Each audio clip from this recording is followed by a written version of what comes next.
Welcome, Minooka Bible Church. If this is your first time at the church, we want to say a special welcome to you and also let you know that we have a gift for you out at the guest hub. If you haven't already been by there, make sure you drop by and grab yourself an MBC mug, which has some information in it all about the church, some questions that you may have for us, and that might be a good way to get them answered. For everyone else, if you could take the friendship books, those black folders that are in the outside aisle, and pass those through.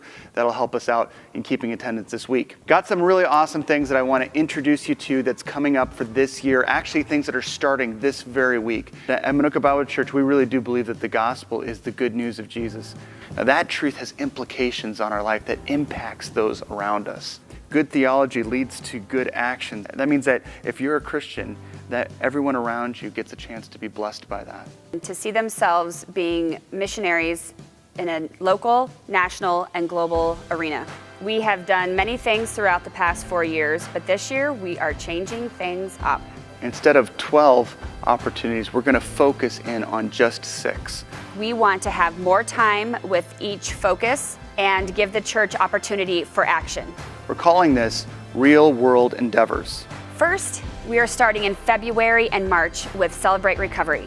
Well, Celebrate Recovery is launching a brand new program that is targeting high schoolers and junior hires, and it's called The Landing. This group is for teens 6th grade to 12th grade with hurts, hang-ups, and habits, just like the rest of us. This group gives these teens a place to feel comfortable to discuss what they're going through as life as a teen. Now, this is separate from Celebrate Recovery. These kids are completely separate. They are not with the adults. They have their own ministry. What we plan on doing is serving meals on Thursdays once a week through February and March, and then once a month for the rest of the year. I don't know if you're someone who considers yourself a cook, someone who can prepare food really well, but this may be right up your alley. You can do it as an individual, as a family, as a small group. It's up to you.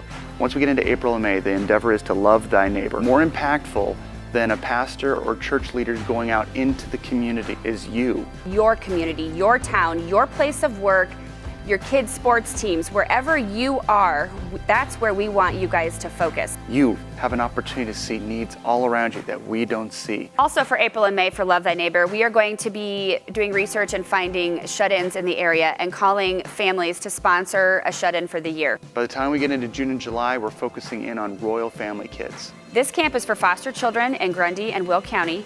Children that are created in the image of God, but they don't have a mom or a dad who's able to show them the type of love that they need right now. This year we have a unique opportunity. We have been asked to sponsor the birthday party at Royal Family Kids Camp. Some of them may have never had a birthday party. We need people to bake cakes, to buy decorations, and we also need volunteers to actually go out to the camp and throw a huge party for all of these kids.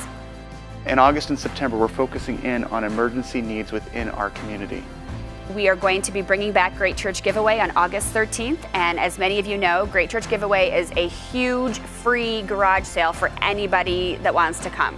We have about 500 to 700 people that come through these doors, and a lot of people use this for their kids' school clothes. They use it to get a winter coat, or maybe get some furniture they don't have. So don't give away your stuff yet. Keep it in your basement and hoard it all for the next few months, and then bring it in August. One thing we're going to add this year is we're going to add free haircuts for kids. We feel like this will just give everybody a nice fresh start going into school, and so if any of you cut hair, please let me know and see if we can get you to volunteer your time that day. In October, we are going to be once again focusing on sex trafficking. We all know that this is an issue all over the world, but this is an issue that is in our own backyards.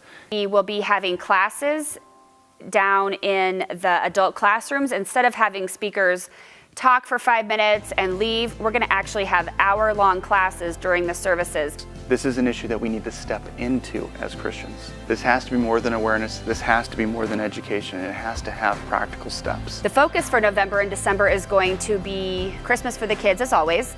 And this year we're still going to stick with food pantry, and we're going to stick with Easter seals. Most believers recognize that Christmas is not about getting gifts, that it really is reflecting the amazing gift of Christ. And that is why when we step into Christmas for the kids, we get a chance to express a fraction of the generosity that's been expressed to us in Christ.